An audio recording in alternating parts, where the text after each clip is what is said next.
Hai semuanya, perkenalkan nama saya Ozi Ilianda Saputra dengan NIM 22114015 dari Fakultas Keguruan Ilmu Pendidikan Matematika Universitas Abu Yahya Tama. Di sini saya akan menyelesaikan tugas metode saya yang diampu oleh dosen Pak Riki Usriandi SPD MPD. Selamat menyaksikan.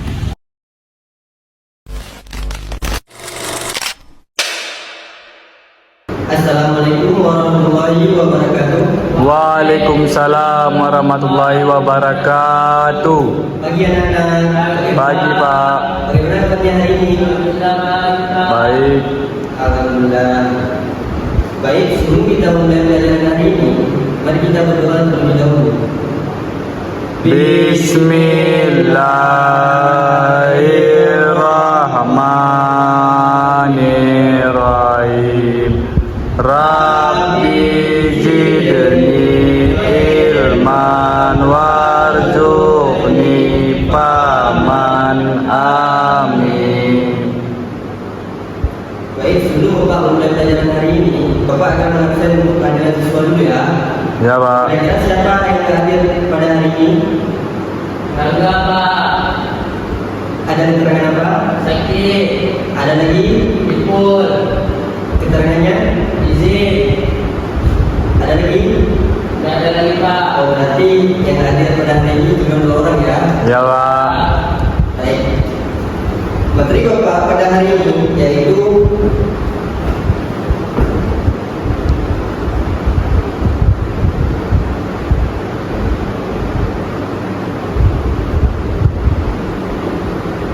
peluang. Sebelumnya anak akan tahu belum apa sih yang dinamakan dengan peluang? Belum Pak. Nah, peluang pada umumnya berarti kesempatan. Namun pada matematika, peluang atau probabilitas adalah kemungkinan yang mungkin terjadi atau muncul dari suatu peristiwa.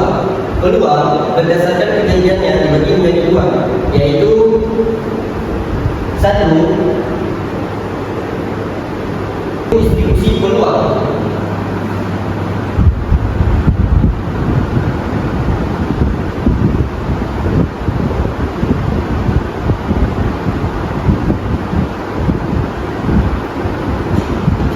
Nah, distribusi peluang dibagi dalam beberapa pembagian, yaitu ada percobaan dan ada low sampel dan juga ada anti sampel dan suatu kejadian. Nah, peluang suatu kejadian yaitu misalkan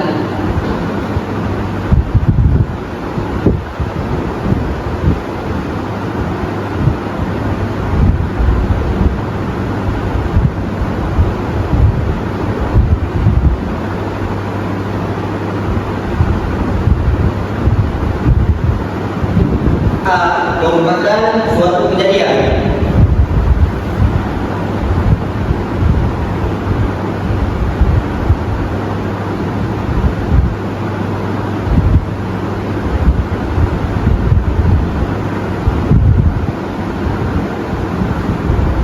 Dan S merupakan uang sampel.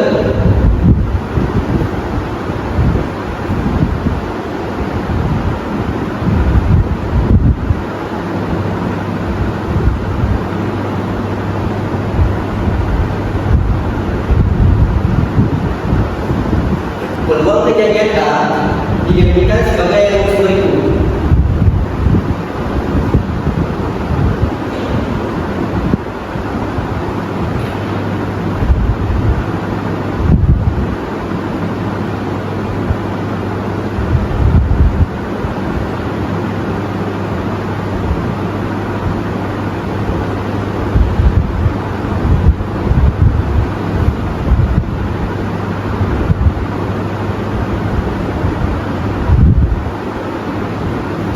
Itu rumusnya PA sama dengan NA per NX.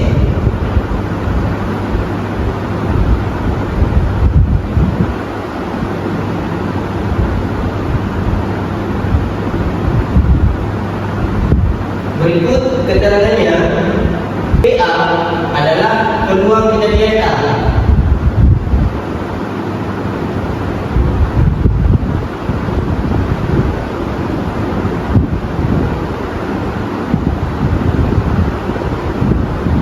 NA adalah peluang kejadian suatu kemungkinan PA.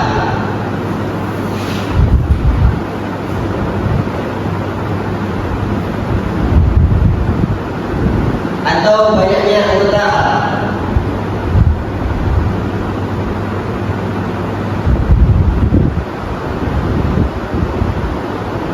Dan NS adalah banyaknya anggota S.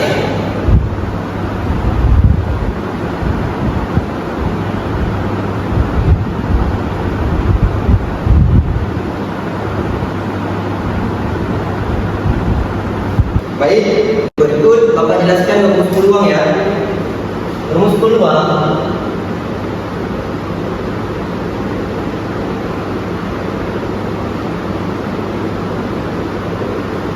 yaitu P atau peluang sama dengan banyaknya suatu kejadian per total semua kejadian yang mungkin terjadi, atau bisa kita tulis dengan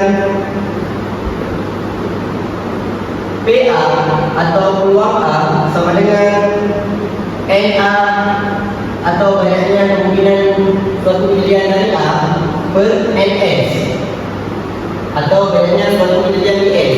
Nah, bagaimana anak sampai sini? Apa sudah paham? Paham. Nah, selanjutnya kita masuk ke contoh soal ya.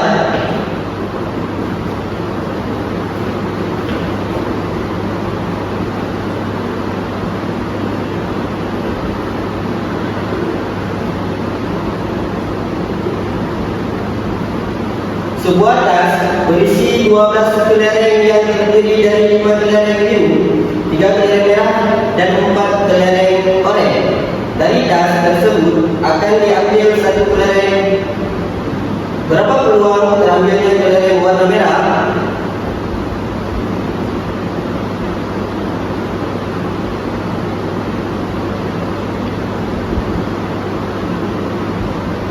Nah, di sini kan sudah kita ketahui nih, sebuah tas berisi 12 kelereng. Nah, yang terdiri dari 5 kelereng biru, 3 kelereng merah, dan 4 kelereng oranye. Dari tas tersebut akan diambil 1 kelereng. Berapa peluang terambilnya kelereng warna merah? Nah, kita jawab nih.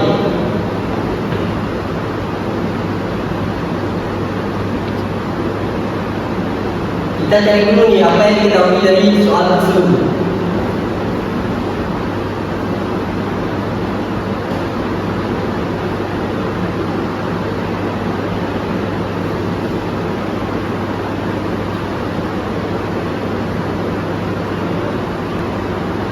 Nah, yang diketahui di sini adalah banyak titik sampel atau NS, yaitu sama dengan 5 ditambah 3 ditambah 4 sama dengan 12.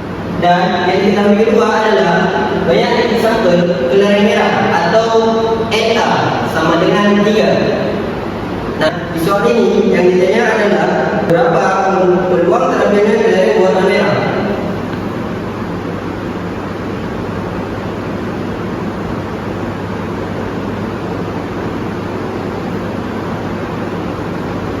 Nah, sekarang kita masuk ke rumusnya, yaitu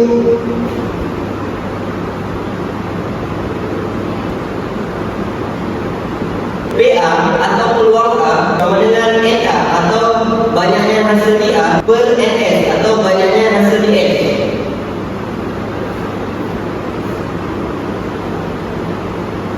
Nah, yang kita udah tahu ini NS-nya adalah 12. Lalu kita masukin ke rumus 12. Dan NA-nya juga kita tahu ini, yaitu 3.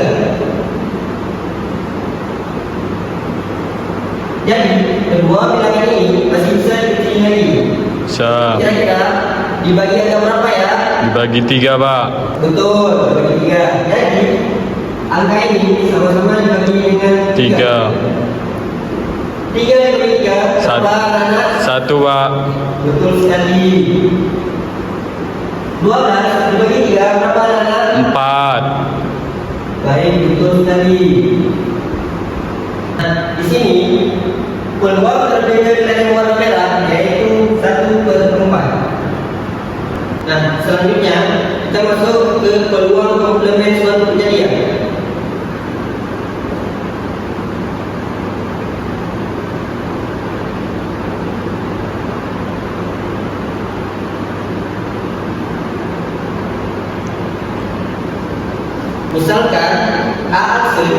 merupakan komplement atau bukan kejadian A. Peluang kejadian A ditulis PA atau peluang A dan dirumuskan menjadi PA asal sama dengan 1 dikurang PA. Berikut keterangannya, yaitu PA asal sama dengan komplement atau bukan kejadian A sama dengan peluang kejadian A.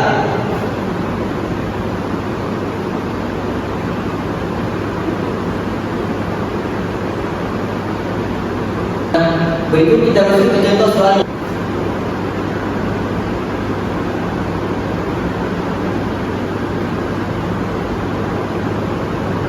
Nah, berikut soalnya adalah 20 kartu diberi angka 1, 2, 3 sampai 20. Kartu diocok, kemudian diambil satu kartu secara acak.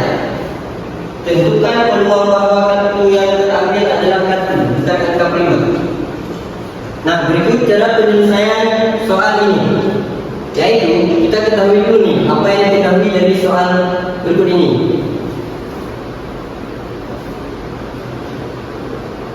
Nah, yang diketahui di sini adalah ruang sampel atau S sama dengan 1, 2, 3 sampai 20.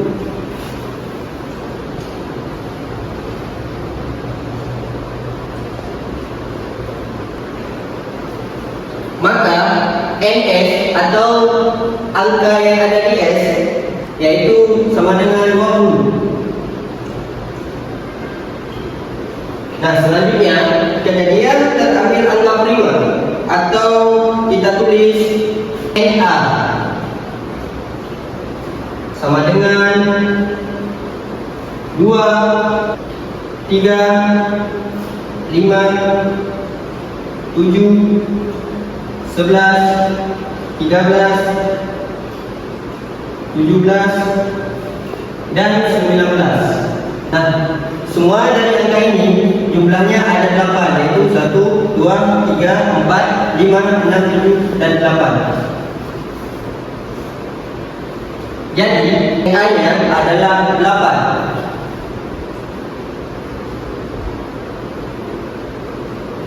Kita masukkan ke rumus tadi, yaitu PA atau peluang A sama dengan NA atau banyaknya hasil di A per NS atau banyaknya kemungkinan di S. NA-nya kan kita udah ketahui tadi, yaitu 8. Langsung kita isi terus di sini 8. Dan NS-nya juga sudah diketahui, yaitu 20. Jadi 8 per 20. Nah, 8 per 20 ini masih bisa dihitung lagi. Kira-kira dibagi dengan berapa ya? 4. Nah, betul, 4. Jadi sama-sama dibagi dengan 4. 8 dibagi 4 2. Oke, betul, 2. 20 dibagi 4 berapa? 5. Betul, 5. Nah, sekarang kita masuk nih, apa yang ditanya dari soal tersebut? Yang ditanya di sini adalah komplement atau kartu, bukan angka prima. Jadi komplement PA aksennya. Nah, berikut rumusnya.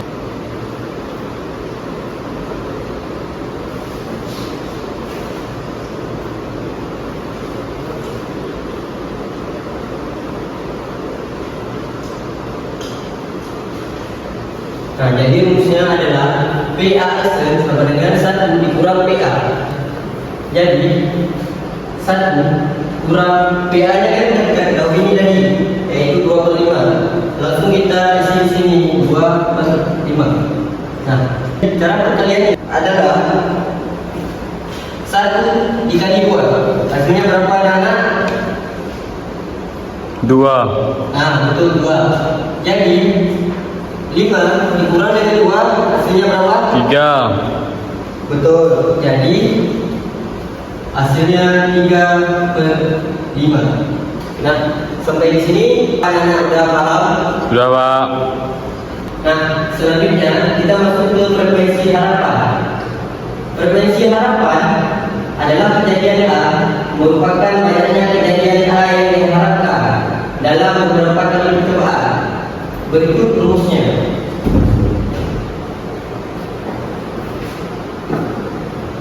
Berikut rumusnya. Rumus frekuensi harapan yaitu FA sama dengan E dikali PA. Keterangannya, FA adalah frekuensi harapan A dan E adalah banyaknya percobaan dan PA adalah peluang kejadian A. Sekarang kita masuk ke peluang kejadian majmuk.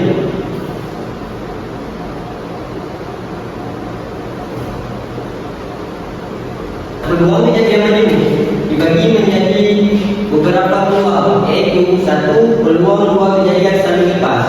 Nah, misalkan A dan B adalah dua kejadian yang berada dalam ruang sampel X, dapat dikatakan saling lepas jika kejadian A dan kejadian B tidak terjadi secara bersama-sama.